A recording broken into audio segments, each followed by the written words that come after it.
Here we have a picture of Skull Hill, and this place is located very close to the Damascus Gate in East Jerusalem, just outside the walls of the Old City. It's actually right by the Garden Tomb, where Jesus was most likely buried. So you can see here what appears to be a skull in the natural contours of the rock face. And here's how it looked back in the past, and you can see how there was a main thoroughfare or road where passers-by could view the criminals being crucified. And if you think this picture might not be legitimate, this image is actually displayed on a viewing board at the Skull Hill viewing platform, which I'll show you in a minute. So we know the Romans deliberately crucified rebels in a public place to scare people into submission, so we can see that this fits the biblical narrative quite well.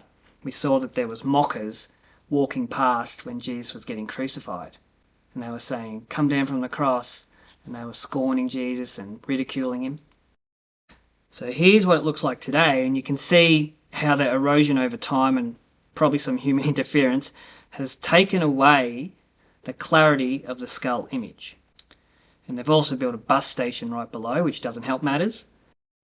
And if we have a look from this vantage point, we can see the viewing platform that the Garden Tomb Society have built, and the distance between it and the place where the skull is located on the side of the hill. So it's around 80 metres from that viewing platform where you find the Garden Tomb where Jesus was buried by Joseph of Arimathea and Nicodemus. So that seems to make logical sense as well, because two men have to carry a dead body from a crucifixion site to a tomb, and it couldn't have been more than, you would say, 100 or 200 yards away to make that feasible. If you remember, they also had to bury Jesus in a hurry because the Sabbath was about to begin at sunset. So that seems to fit perfectly as well. And another thing that's spot on is the fact that in between the viewing platform and the tomb is a beautiful garden.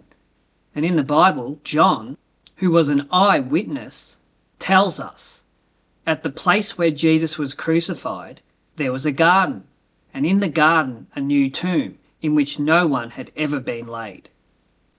So there we see that the place where Jesus was crucified was part of the garden, as well as the tomb where Jesus ended up being laid. It was all situated in a single garden, which is exactly how this area is laid out.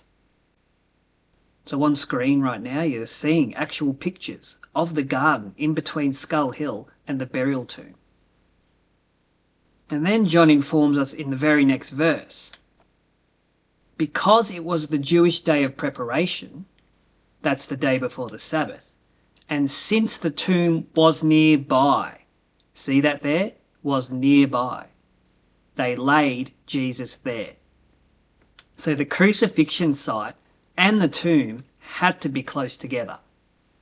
And another interesting detail that seems to match up is how Matthew 27 verse 60 explains to us that Joseph of Arimathea had carved his new tomb out of the rock, which, as you can see, is exactly like the Garden Tomb, which is on screen right now.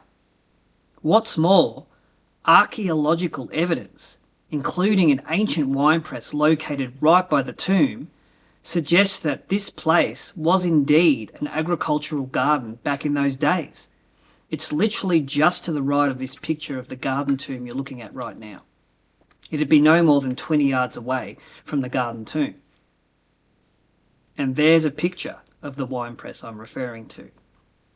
And I believe this winepress being in this location is prophetic, because the Bible tells us that Jesus was crushed in the winepress for the forgiveness of our sins.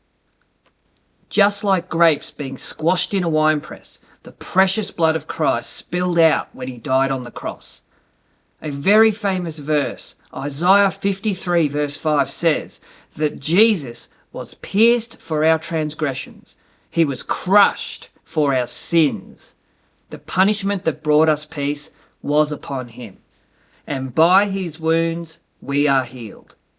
His blood shed on the cross is represented in the communion elements by wine, the fruit of the vine. And this is why Jesus told us in John chapter 15 that he is the vine and we are the branches.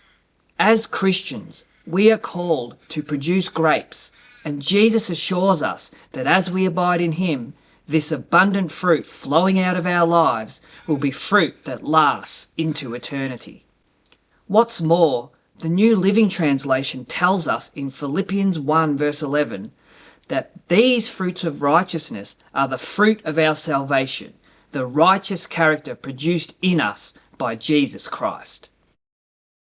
So this is all in one location, and it's called Skull Hill, and there's a skull on the side of the hill, and then there's also the garden tomb. So I think that's the most probable site for where Jesus was crucified and buried.